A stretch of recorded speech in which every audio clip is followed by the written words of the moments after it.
ભુજમાં fire service day અનુસંધાને fire વિભાગ દ્વારા કાર્યક્રમનું આયોજન કરવામાં આવ્યું.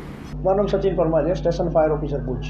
આજે 20 એપ્રિલ ફાયર સર્વિસ ડેની પૂર્ણાહુતિનો દિવસ છે કે જે અનુસંધાને અમે આજે એક પ્રોગ્રામ ગોઠવ્યો હતો કે જેનામાં એરફોર્સ, આર્મી, ભચાઉ નગરપાલિકા અને ભુજ ફાયર બ્રિગેડની ટીમ સાથે મળી અને એકબીજાના સાધનો માટે વિગતવાર ચર્ચા કરી હતી કે જેનામાં જે ઇક્વિપમેન્ટ છે કેવી રીતે એના ઉપયોગ કરવા, કેવી રીતે એમની પાસે ઇક્વિપમેન્ટ છે એ અમારે કેવી રીતે મદદ કરી શકે એની ચર્ચા વિચારણા હતી. અને સાથે સાથે એમને એક ભુજ ફાયર એન્ડ ઇમરજન્સી તરફથી એક મોમેન્ટો અર્પણ કરવામાં આવ્યો.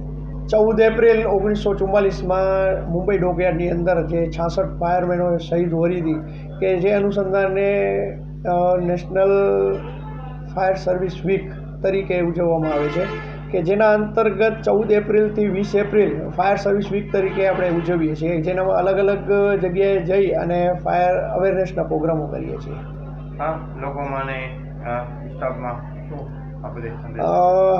હાલે ભુજ ફાયર સ્ટાફ બધાની મદદ કરવા માટે તત્પર જ છે.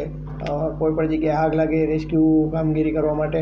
અને હા, એક બીજો પણ કહીશ કે માનનીય અગ્ર સચિવ શ્રી શહેરી વિકાસ વિભાગ દ્વારા ભુજ ફાયર સ્ટેશનને બેસ્ટ ફાયર સ્ટેશન તરીકેનો એવોર્ડ પણ જાહેર કર્યો છે, જે આરએફઓ રિજનલ ફાયર ઓફિસર રાજકોટના હસ્તે એમને આપવામાં આવ્યો હતો.